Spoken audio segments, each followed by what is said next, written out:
The first hint for this year's worldwide download celebration just dropped, and Dokkan Twitter is a mess. I'm talking threats to skip, people going to war in the QRTs, telling others that their favorite celebration theme is trash, and two particularly puzzling revelations that I find really interesting. Do Dokkan battle players even like this series? Let me explain. The odds-on favorite for this worldwide is a Broly celebration with a possible saga from the movies tie-in to keep the two parts on theme. And Broly's great. A long-time villain of the series has become one of the most popular in general without even being canon for 20 years? So what's the problem? We got Broly earlier this year and he introduced the Super Bosses category, got to represent a hugely successful movie that was, if I'm honest, the first time that Dragon Ball Super truly looked visually stunning, and kicked off the year of antagonist units being really powerful. It seems like a win-win to just go back to the well and hook players the same way they did earlier this year. Double down on a classic, beloved character and revisit a movie that hasn't really been seen for multiple years in Dokkan at this point. Here's the catch. The light falling from the sky in that hint no doubt looks compelling when you consider the start of Broly's second coming, but as the truth points out here, it could easily be an OG Kid Goku hint.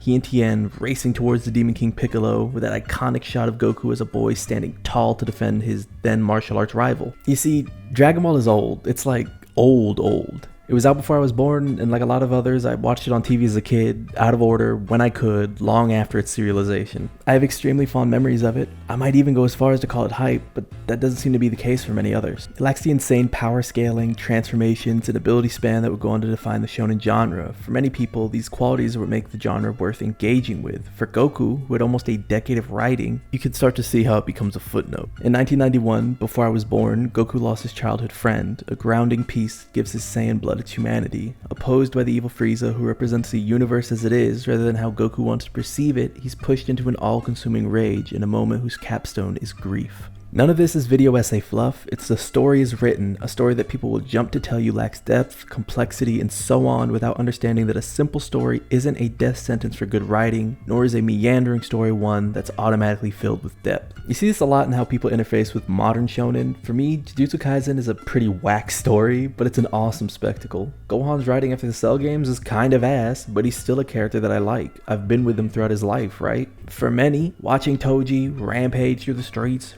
animated and hawking down motherfuckers like an Olympic hater is good enough. I mean, it's good enough for me too. I love that scene. That shit he does with the rabbits, you know the one.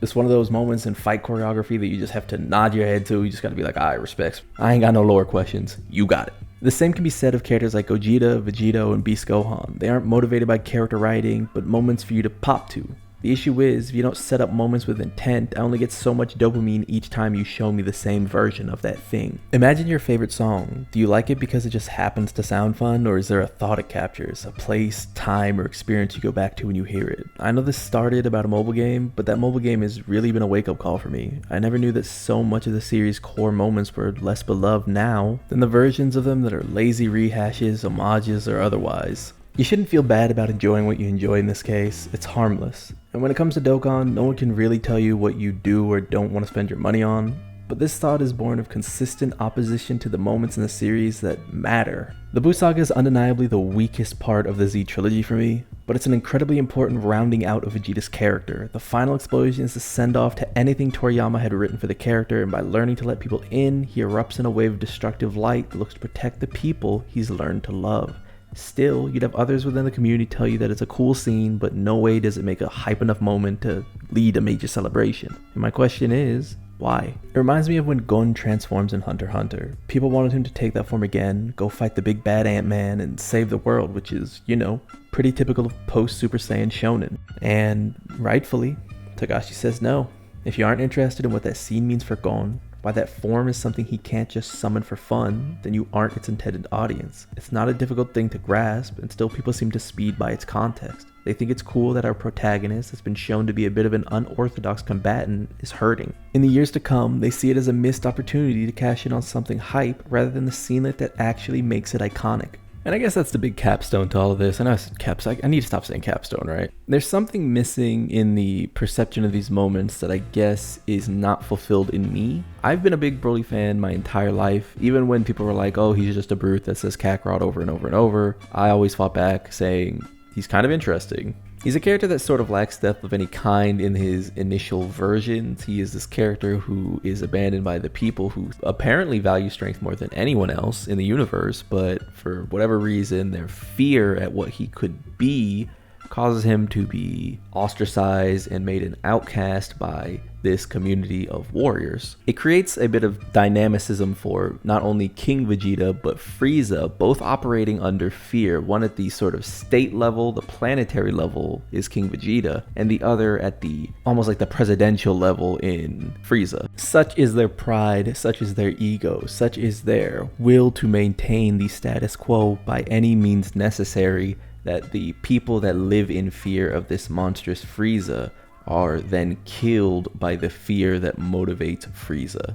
I will say, for my money, Super Broly in his base form, in his talking form, in his able to sort of create connections and who visibly interacts with the scene rather than sort of being a set piece until he goes berserk, is more interesting than Z Broly's base form. That said, that motherfucker Z Broly, when he is transformed and talking his shit and being this hyper sadist, is much more interesting than Dragon Ball Super Broly. This is mostly because the character is allowed free reign to enjoy the conflict rather than just reveling in that wordless screaming fit that Super Broly does. It's interesting that in rounding out Z Broly's edges into Dragon Ball Super Broly's, they kind of lost that in the interim. They also didn't want him to just be this walking around sadist because it makes it harder to canonize him, to have him interact with Goku and Vegeta later. But all this is just to say that, yeah, I'm a big Broly fan. I think both versions are really sick, but I don't know.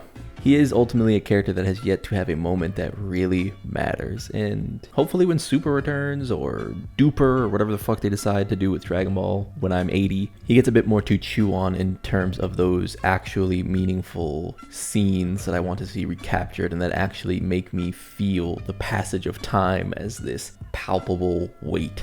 So yeah, that's my rant on how you can turn a stupid mobile game Uprising into a weird think piece on character writing. And if you made it this far, what's a moment in Dragon Ball Z, Super, OG that really sticks with you that you'd like to see animated? Particularly, what's a moment that might be unhyped to a lot of people that you feel emotionally connected with?